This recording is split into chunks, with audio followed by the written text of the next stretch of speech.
সরকারি নির্দেশনা কিংবা ট্রাফিক পুলিশের কোনো অভিযান ছাড়াই এলাকাবাসীর ঐক্যবদ্ধ প্রচেষ্টায় বন্ধ হয়েছে অটোরিকশার দৌরত্ব। কোনো প্রশাসনের কোনো নির্দেশনা না, সিটি কর্পোরেশনের কোনো সহযোগিতা না, এটা মূলত সম্পূর্ণ সম্ভব হয়েছে শুধুমাত্র এলাকার সর্বস্তরের জনগণের ঐক্যবদ্ধ প্রচেষ্টার কারণে। রাজধানীর গুলশানে সাময়িক বন্ধ থাকার পর এবার স্থায়ীভাবে নিকুঞ্জ ও টানপাড়া এলাকায় বন্ধ হয়েছে এই বেপরোয়া বাহন। অটোরিকশার দৌরত্ব কমে যাওয়ায় দুর্ঘটনার সংখ্যাও কমেছে এবং স্বস্তি ফিরেছে এই এলাকায়। আমাদের নিকুঞ্জ টানপাড়াবাসী এই যে অটোরিকশার বিরুদ্ধে সর্বস্তরের জনগণ, সুশীল সমাজ তথা নাগরিক সমাজ, শিক্ষক, কলাকৌশলী এবং যারা এই এলাকার নীতি নির্ধারক, তারা সবাই মিলে আমরা অটোরিকশার বিরুদ্ধে যে একটা আন্দোলন গড়ে তুলেছিলাম সেটা আপনারা দেখেছেন।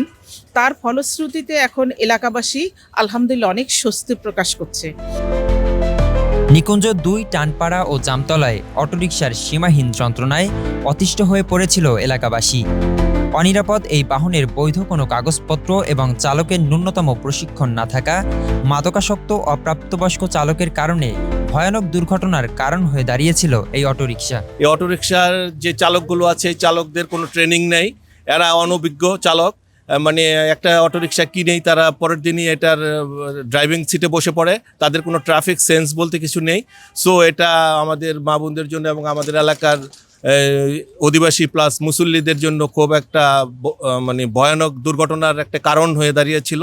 তো এলাকায় এখন এই অটোরিকশা বন্ধ হতে এলাকাবাসী অনেক স্বস্তি প্রকাশ করছে এবং তারা স্বাচ্ছন্দ্যে চলাফেরা করতে পারছে। অনেক দুর্ঘটনা আমরা দেখেছি এবং শুধুমাত্র মানুষের কথা কি বলবো, আমি নিজেও দুর্ঘটনার শিকার। আমি আমার বাইক আমি চালাচ্ছি, আমার বাইকে এসে দাঁড়িয়ে আছি, বাইকে এসে অটোরিকশা লাগিয়ে দিয়েছে আমার বাইকে। এলাকাবাসীরা বলছেন তাদের এই ঐক্যবদ্ধ প্রচেষ্টার ফলে অটোরিকশা বন্ধ হয়েছে। গত কয়েক সপ্তাহে এখানে বড় কোনো দুর্ঘটনার খবর পাওয়া যায়নি, বরং স্বস্তিতে চলাচল করতে পারছেন এলাকাবাসীরা। বিগত 2 মাস আগে আমরা এই এলাকাবাসী সর্বস্তরের লোকজন এই অটোরিকশা বন্ধের জন্য সহযোগিতা করেছে। গত 2 মাস আগে এলাকাবাসীর সর্বাত্মক প্রচেষ্টায় এই অটোরিকশাটা বন্ধ করা হয়েছে। এখন আলহামদুলিল্লাহ আমরা নির্বিঘ্নে নিরাপদে চলাফেরা করতে পারতেছি। নিকুঞ্জের এই সাফল্য অন্যান্য এলাকার জন্য একটি উজ্জ্বল দৃষ্টান্ত। ঐক্যবদ্ধ প্রচেষ্টার মাধ্যমে অটোরিকশা বন্ধ করে সড়ক দুর্ঘটনা কমানো সম্ভব বলে মনে করেন খিলখ্যাত টানপাড়া কল্যাণ সোসাইটির আহ্বায়ক জাহিদ ইকবাল। আমাদের নিকুঞ্জে আমরা এলাকাবাসীর ঐক্যবদ্ধ প্রচেষ্টায় আমরা অটোরিকশা বন্ধ করেছি আর কি। এটা আমি মনে করি যে এটা শুধু আমাদের কথা না, আজকে সোশ্যাল মিডিয়াতে যখন আমাদের এই অটোরিকশা বন্ধের নিউজটা বিভিন্ন টিভি চ্যানেল, বিভিন্ন অনলাইন পোর্টালে, বিভিন্ন পত্রপত্রিকা এসেছে, সেখানে আমরা দেখেছি যে মানুষ বলতেছে, বিভিন্ন এলাকায় যারা ভুক্তভোগী তারা বলতেছিল আর কি যে নিকুঞ্জটা আমাদের জন্য একটা মডেল হতে পারে আর কি, যে আমরা নিকুঞ্জের মতো কেন নই।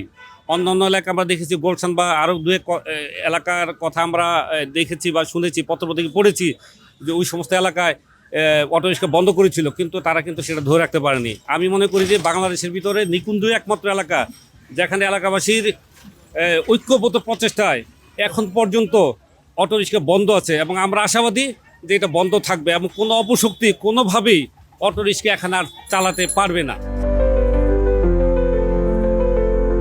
রুহুল আমিন, বাংলা নিউজ 24, ঢাকা।